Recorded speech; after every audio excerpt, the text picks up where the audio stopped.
Candy and bakery items come in tiny portions, but they're packed with calories. But if you completely avoid sugar while you're on a calorie deficit, you'll still have cravings. So you either torture yourself or you give in and make zero progress. But there is a third option. My name is Asher Robinson. I'm an online fitness coach. Today, I'll show you exactly how sugar cravings can kill your progress. I'll try and shift a few of your beliefs around the subject, and then I'll give you 5 hacks that I use when I'm in a calorie deficit to satisfy my sugar cravings. Sugar cravings are a little bit different than the other cravings you may have while you're in a calorie-deprived diet. If you're craving a steak or a pizza, that's cool. If you overconsume those things, you're gonna jack your calorie total way up. But sugar is different because candies and muffins and cakes are just boiled down sugar. It just is sugar. If you look at the ingredient list on a pack of Skittles, it's like a bunch of things that you can't pronounce and then sugar. And how they make those things is they boil down sugar. And so you're eating the most compressed sugar bomb you could have ever experienced. And so a handful of Skittles might be 100 calories. That's insane. The point being, the calorie to volume ratio on things that are sugary is a lot of times higher than normal foods. Now you can get into like fast food and pizzas and burgers and whatnot, where they jack it up with oil. That's a different thing. But sugary things you crave are tiny and they pack a ton of calories. And that is not good if your goal is to lose fat. And one taste of these things can spiral into totally wiping out your entire calorie deficit for the day. And there's 2 main ways this can happen. The first way is sugar and its addictive properties. A lot of times you're better off totally avoiding something really sugary and really tasty, because what can happen is if you have a little bite and you're like, this fits into my diet, you get that hit of sugary dopamine and you're like, oh my God, you know what would go good with this? Another bite, another serving. And that extra 200 calories that you added on from the sweet treat that still fit within your calorie total for the day turns into another 200 calories won't matter. 400 calories doesn't matter.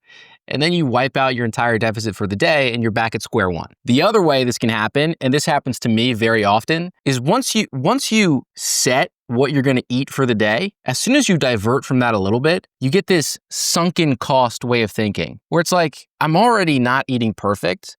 I'll just throw this day in the trash and start over tomorrow. And that way of thinking compounds day after day. And you look back at the past week, and only 2 days you stayed within your calories. Over a long enough period of time, if 5 out of the 7 times you're supposed to eat right, you eat wrong and you eat too much, you're gonna be overweight, because what you do most of the time is what you get. Cool. So now we know the problem. What do we do about it? What can we change? Well, number one, I just wanna say, you don't need to quit sweets, because for fat loss, calories are what matter. If you wanna have a conversation about micronutrients, go talk to your doctor. I'm not that guy. The issue is, once you get into this, how do I satisfy sugar cravings without eating sugary things?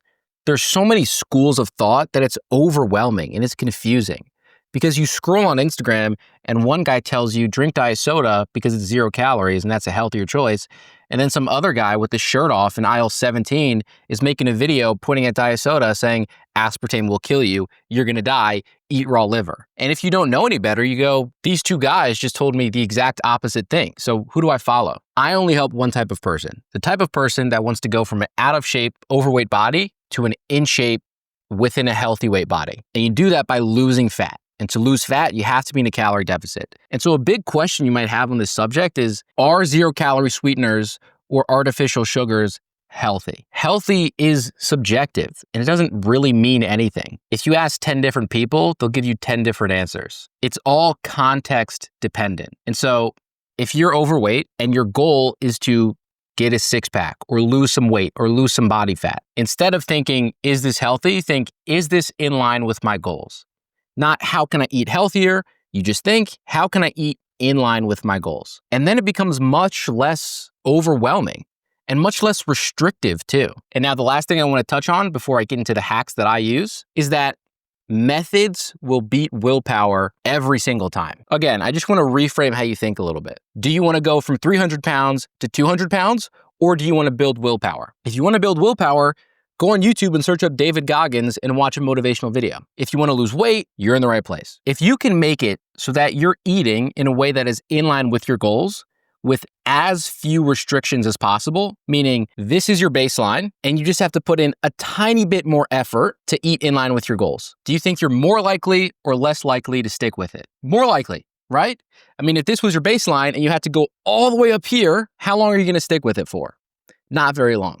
And that's why a lot of people get really, really hyped up one week and they're like, clear out the cabinets. I'm buying chicken breast and broccoli and diced potatoes. And then by the end of the week, their cabinets are already refilled with garbage and they're back at square one. All those words can be boiled down into make it easier for yourself. Methods beat willpower. Okay. Hack number 1, diet soda and 0-calorie drinks. I'll kind of group them in as one. What makes sugar cravings a little bit different than other cravings is a lot of the time you're not hungry. You're just craving something sweet. You want that blue raspberry or cola or a delicious flavor in your mouth. You want to set off some sciencey dopamine receptor in your brain that I know nothing about. And a lot of the time we'll grab things that are full of calories because that's all we know. The candy at the gas station or the box of oatmeal cookies that's been hiding in your cabinet. And your calorie total goes up and up and up. And you scratch that itch. You scratch that sugar itch and you're satisfied.